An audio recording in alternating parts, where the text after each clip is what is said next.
What's a damn shame about Disney's live-action Snow White is that it's already been buried by mountains of bad buzz and the conflating of meaningless controversies surrounding its superstar female leads.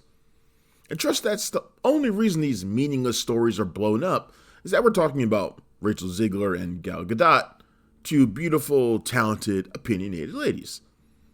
It's a shame because this film is actually pretty good, and better than many of Disney's overblown, sludgy retellings of their animated classics. I'll take the lighthearted, colorful, romantic, cheery musical Snow White over Alice in Wonderland, Dumbo, and the Nutcracker in the Four Realms, remember that one? Any day. It's not quite fairest of them all, but hardly a poisonous apple either. The film is directed by Mark Webb, who will perhaps always be remembered most for his pair of amazing Spider-Man movies for Sony. However, it's his far superior breakthrough film, 500 Days of Summer, that Snow White draws from most, including a love story that's surprisingly contemporary and playful musical numbers. Snow White begins with the anthemic theme, Where the Good Things Grow, which introduces us to the titular heroine born under a snowstorm, earning her name.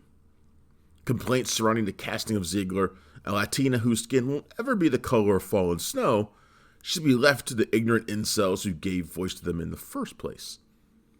All is right in this kingdom, where the king, queen, and young princess sing and dance with the townsfolk, who share with them loads of baked apple goods.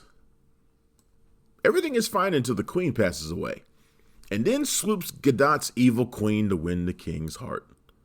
Her beauty is astonishing, and seems to give her magical power. But secretly, the new queen is evil and vain, and when the king vanishes, she claims the throne for herself, turning the kingdom into an authoritarian nightmare.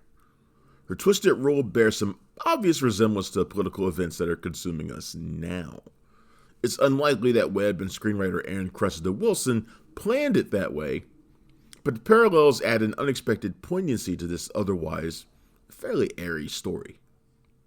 Snow White is forced to become a maid, the gentle people are turned into armed soldiers, the evil queen dominates with an iron fist, driven by jealousy, and the one question her magic mirror can answer, who is the fairest of them all? The familiar beats play out with a few added wrinkles that traditionalists, and the aforementioned haters, will wrinkle their noses at, but I found to be pretty inoffensive. The vain queen still wants the huntsman, played by Ansu Kabia, to kill Snow White, only for him to grow a conscience and set her free. She still finds a house squirreled away deep in the forest, where 7 diminutive, 249-year-old guys with silly descriptors dwell, before going out to mine the magical rocks in the deep mines. The movie never actually calls them dwarves, perhaps due to some of the upset surrounding the casting of non-little people in the roles, and the old-fashioned stereotypes in the characters' depictions. Dopey, bashful, grumpy, happy, sneezy, sleepy, and Doc look better than expected, like cartoons brought to vibrant CGI life. They still fight like brothers and whistle while they work. There's one major change to one of them that should have had him renamed Cheesy, but it's not the end of the world, at least I didn't think so. Prince Charming is a thing of the past too. Instead, he's replaced by a brigand, a Robin Hood-like figure named Jonathan, played by Andrew Burnap. The lack of a prince to pursue and ultimately kiss Snow White out of her deathly slumber has the most ripple effects in the reimagining. She meets him when he's caught swiping food from the castle, and sets him free after the evil queen chains him outside to freeze to death. This Snow White is not looking for any man to change her life. Let's be honest, the prince was kind of creepy in the original classic, at least I thought so. The courtship here is more push and pull, with Jonathan trying to bring out the rebel in her, and Snow White out to prove she's every bit as brave as her father. The problem with Jonathan isn't his existence, it's that Burnap and Zegler don't have great chemistry, and he's a bit bland when next to her. It's most obvious when they share musical numbers.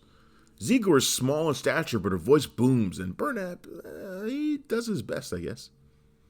It's a bit off that, for all the changes made to be more modern, they keep the poison apple and the means of waking Snow White from her slumber. You'd think that would be the first thing to go.